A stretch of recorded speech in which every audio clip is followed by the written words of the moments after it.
Hello everyone and welcome back to another episode of Gabbin with Gavin. I'm your host, Gavin Broniker. This week I'm joined by a very special guest. He's a former Bellarmine Knight and a current Arizona Diamondback. He recently went through his first year at the big league level, made a little bit of history along the way. I'm pleased to introduce Brandon Pfaadt.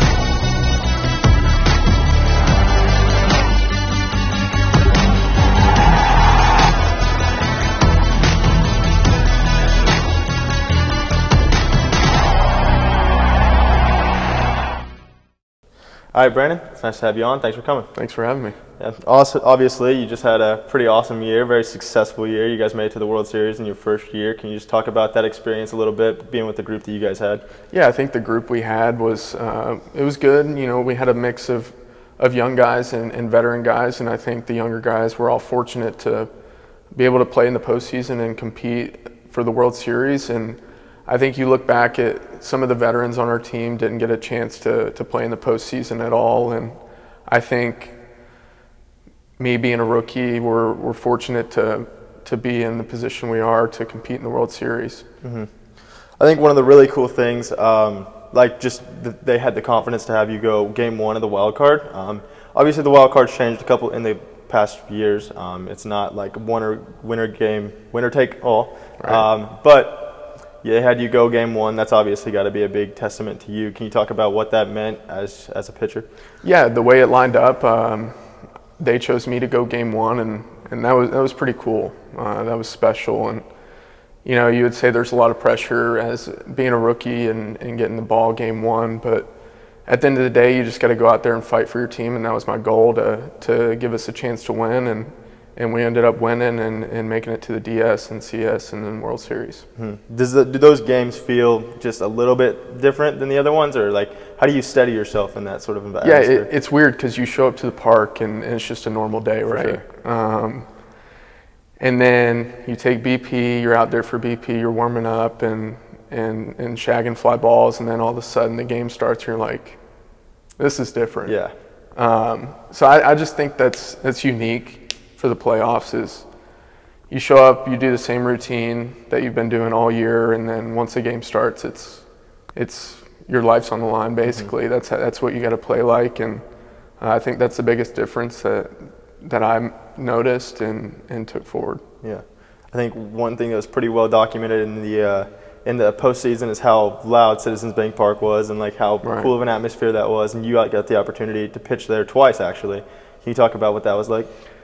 Yeah, I'll talk a little bit about the mound visit that I had. Yeah.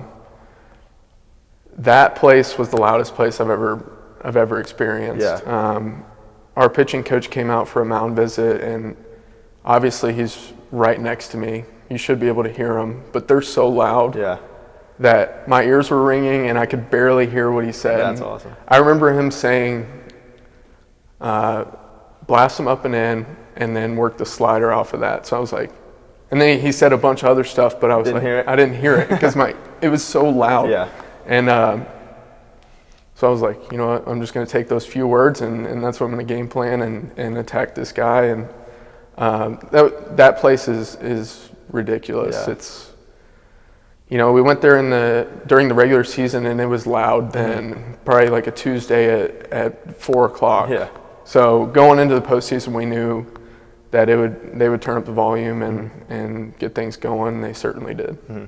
Yeah, and then one thing, so as you went along in the postseason, do you felt like you kind of settled in a little bit more? It seemed like you kept building off of each start. Each start continued to get even more impressive. Yeah. I think getting each step under my belt, each start, and obviously the longer you go in the postseason, the more important it is to win. Mm-hmm. Obviously, it's a higher stage every step. So I think getting a start in the wild card was big for the DS, and then building on the DS, going into the CS, pitching 2 games in the CS. I think each start kind of had its own way of putting it under your belt and getting going and having that more confidence to go out there and do your job. Yeah, for sure. I'm sure at this point you're probably aware of it, but you did make a little bit of history. You were the first pitcher in postseason to have back-to-back starts, no runs, no walks. Were you aware of that going into it? Is that something? No, I think whenever everybody else found out about that one, I found out, whether that be Twitter or Instagram or whatever. But it was probably the next day somebody mentioned it, and I was like, well, that's pretty cool. Yeah. But just to have those accolades, it's really cool as a player to be able to have those, and especially early on in the career. So I'm very fortunate. So your season actually had a little bit of like a full circle moment. You made your debut against the Rangers, closed out the year against the Rangers in the World Series. Like, what are those differences between those two starts? Like, as a pitcher, how do you think that you differed? Yeah, I remember going back for the World Series, and we had media day, and I was looking around. I was like, dang, I don't remember that. I don't remember that, because I guess the debut was just kind of a blur. Yeah, a little and there was a lot of things going on, and obviously there was more things going on in the World Series, but I think just being able to, like you said, full circle, going back to where it all started, I think that was really cool, really special. Mm-hmm.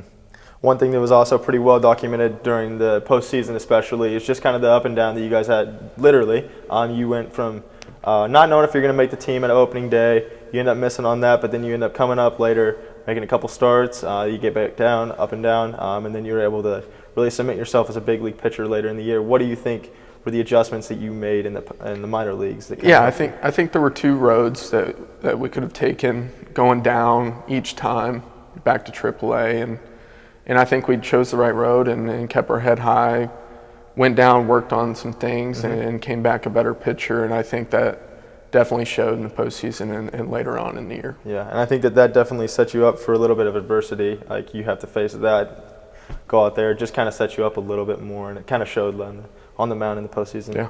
How do you think that your time at Bellarmine kind of helped you into becoming the pitcher you are?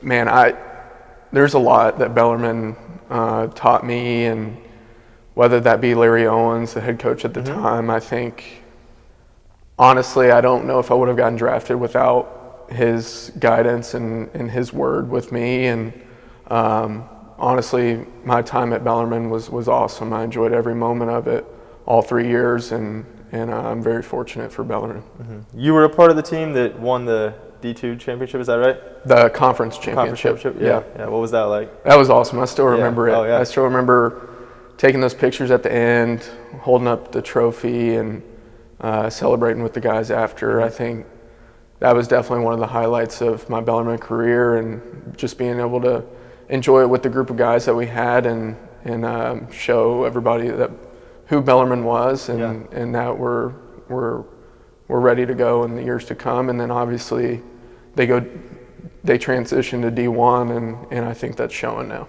Yeah, for sure. Do you think that playing in a game, like whenever every pitch is that important, do you think that kind of sets you up to pitch in those big games later on? Obviously the atmosphere is not the same, right? But every pitch being important is kind of... I do. I think, like I said, getting those, whether that be in college, high school, college, and then into pro ball, I think every step along the way is important into having those moments, having those failures, and coping with that and trying to get better. I think every step in every part of adversity that you go through makes you a better pitcher. So for sure. One of the cool things being here in Louisville, like, you got to see how the city rallied around you, and there were a lot of things on social media. We put up some banners here and there. Like, what was it on your end, having that sort of reception from the home team? Coming home from the field every day and seeing, whether that be getting text messages from people back at home, or like you said, seeing a new banner go up. I know banner just went up in my grade school gym. Oh, really? So it's kind of looking back on that, and how many people have supported me throughout grade school, high school, and college, on top of family and other friends. I think it goes a long way, and the sport is awesome. Yeah. You mentioned briefly your family, and that was one thing that a lot of reporters picked up in the postseason and wrote a lot of stories about. There was one that I remember reading in particular that was really cool, talking about how your brothers made the road trip to Philadelphia. Can you talk about what your family's meant to you in this whole process? Yeah, unbelievable. I wouldn't be in the position I am without them.